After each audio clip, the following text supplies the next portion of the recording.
Hey everyone, and a very warm welcome back to another video here on my YouTube channel. Today we're covering the case of Sarah Payne, which happened 20 years ago, and by the way, has been solved. Without further ado, you can see the rest of my cases right here on the screen, and below you'll find my social media links in case you'd like to follow me on any of them. So, without further ado, let's get started.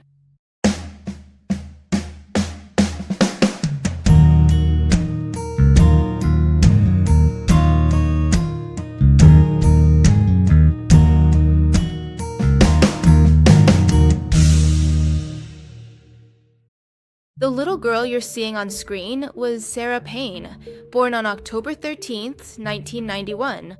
At that time, she lived with her parents, Michael and Sarah Payne, her two older brothers, who are 13 and 11, and her younger sister, who was 6 at the time. Their home was in Hersham, England, a few hours away from her paternal grandparents' house, which is where this story takes place. There's not much more to say about Sarah, since she was only 8 years old when all of this happened. So, aside from her family ties, there's not much else we can say.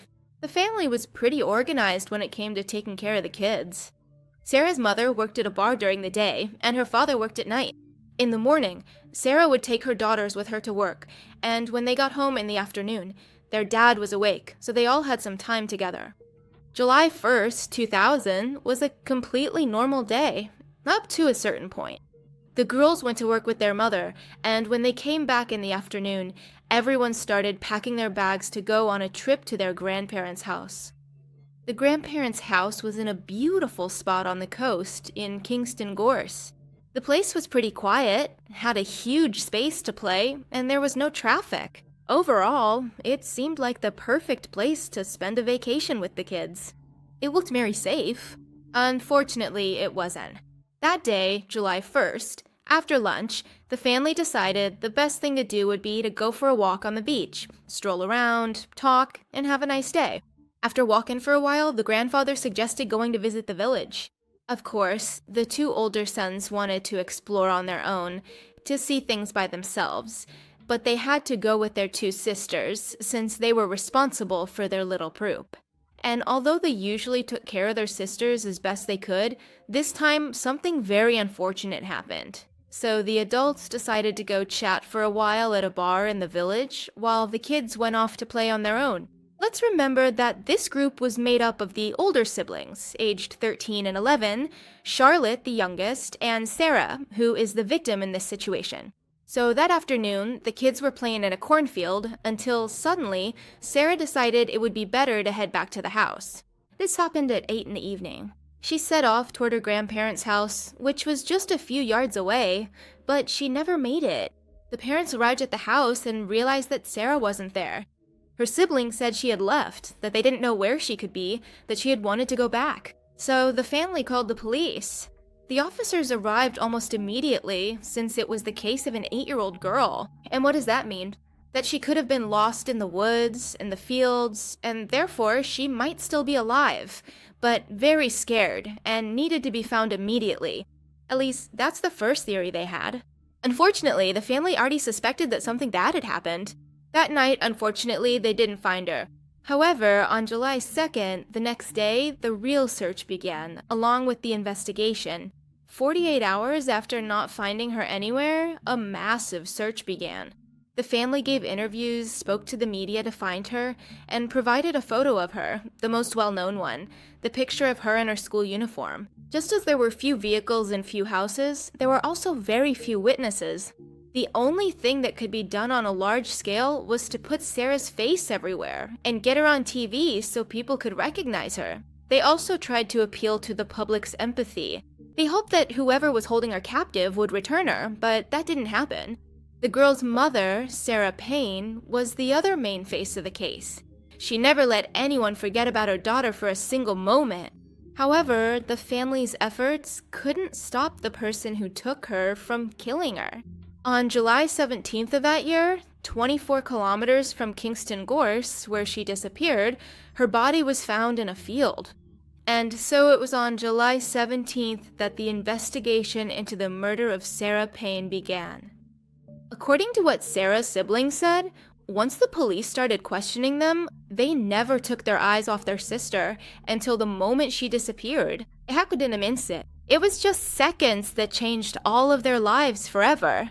One of her brothers was following her because Sarah had said she wanted to leave. He had planned to go with her. He wasn't going to leave her alone.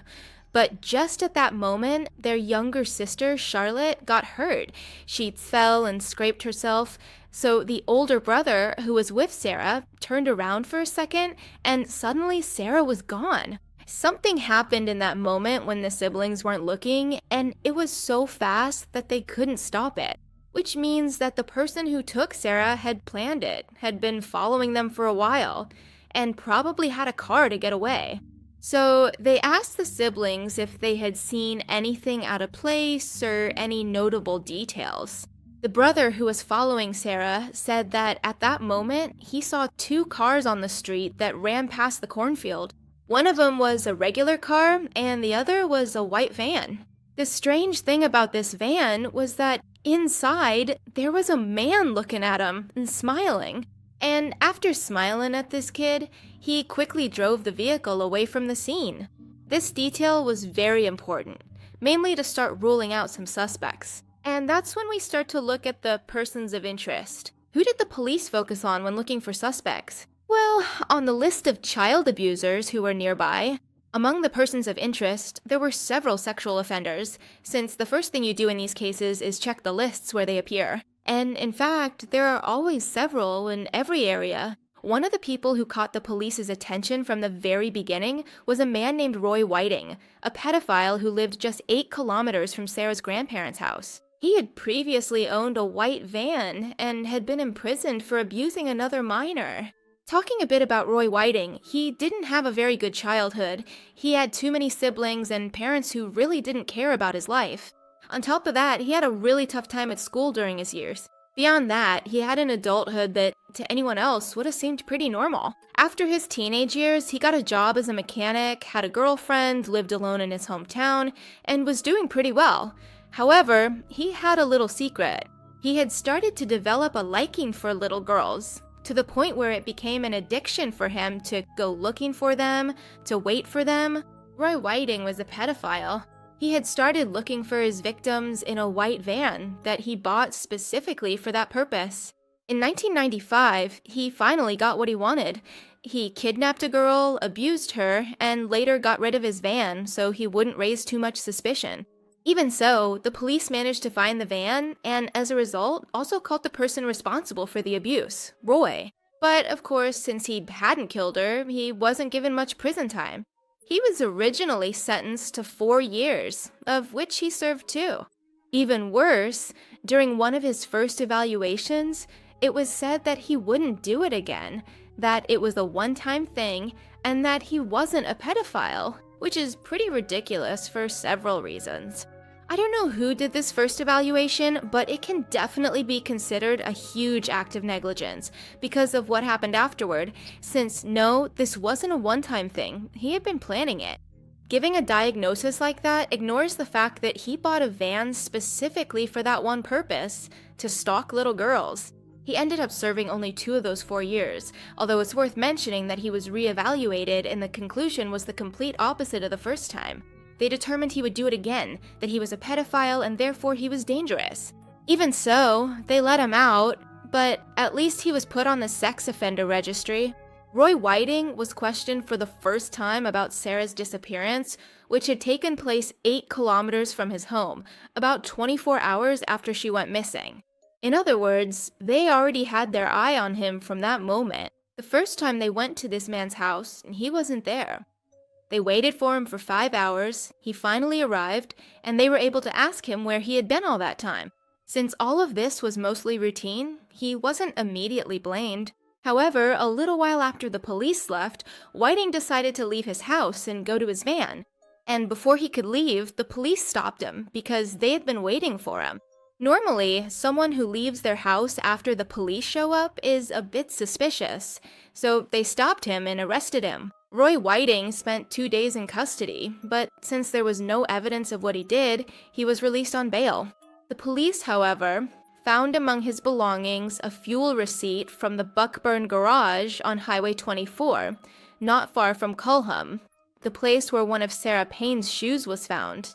This receipt also contradicted the alibi Roy Whiting had given, since he said he had been at an amusement park in Hove at 5:30 p.m. According to him, after that he returned to his apartment at 9:30 at night, by which time Sarah had already disappeared. The receipt proved that he wasn't at home, but instead was in a completely different place with his van. On July 20th, Sarah's shoe was recovered, and on the 23rd, Roy went on to steal a Vauxhall Nova, which is the car you see here, which led to him being chased by the police before crashing into another parked car, causing him to be arrested again.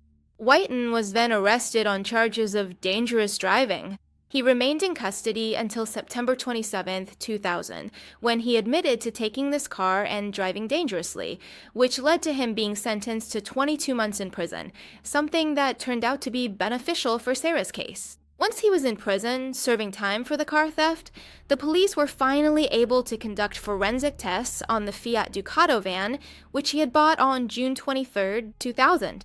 And because of all this, on February 6, 2001, after an extensive police investigation, Whiting was charged with the abduction and murder of Sarah Payne.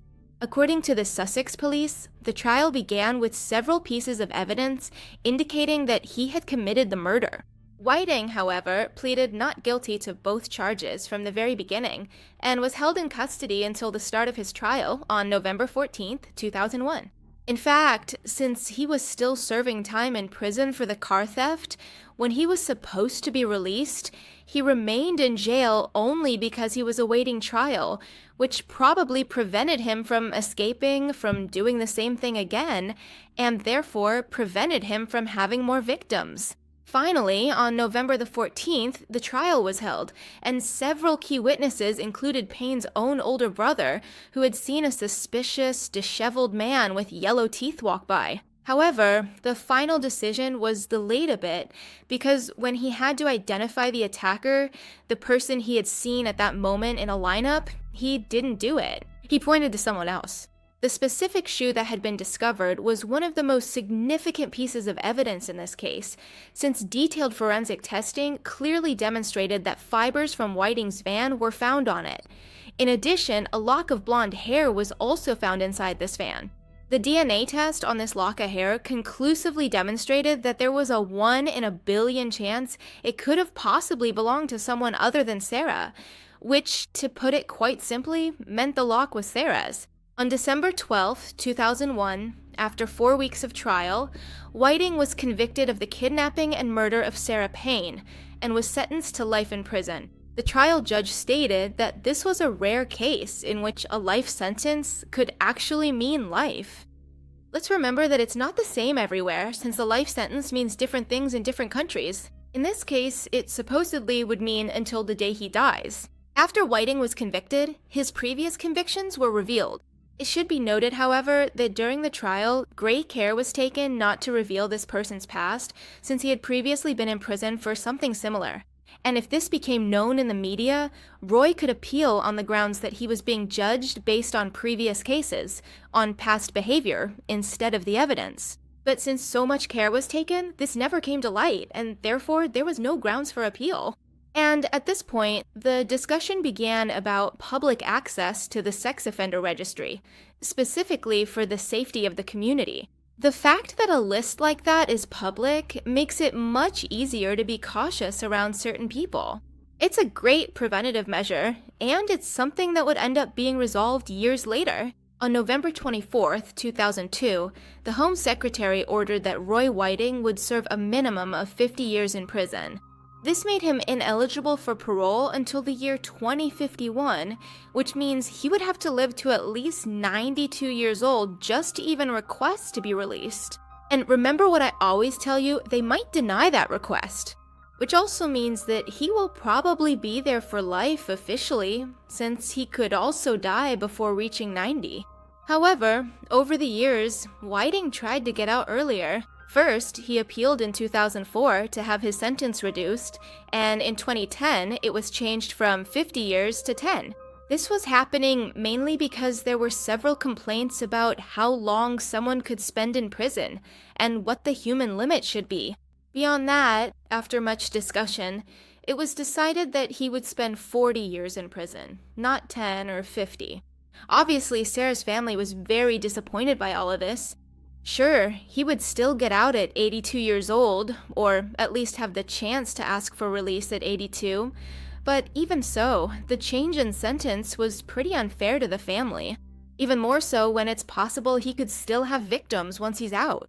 But putting that aside, there is one good thing that came out of all this, and that's Sarah's law. There was a campaign throughout this whole time that aimed to get the government to allow controlled access to the sex offender registry, which is what I've been talking about for the past few minutes.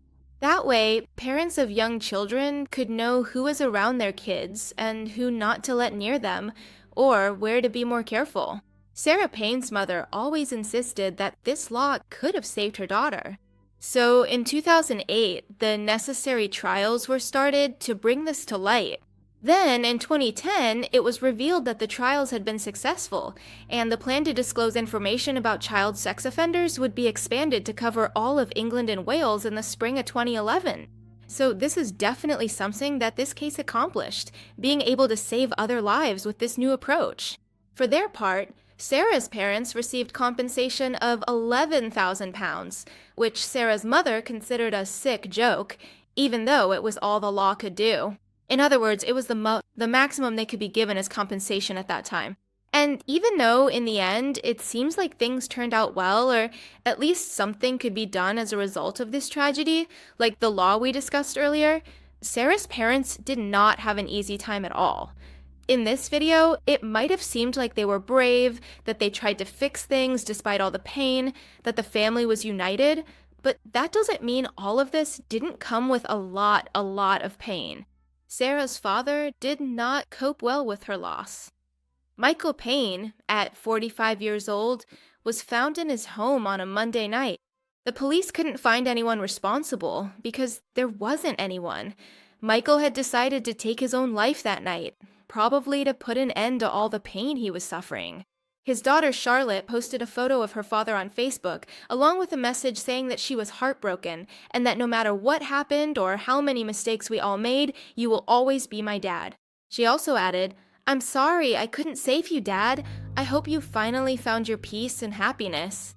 Continuing a bit with what happened after the trial and everything else, on August 4th, 2002, Whiting was attacked with a knife by another prisoner while he was getting hot water in Wakefield Prison.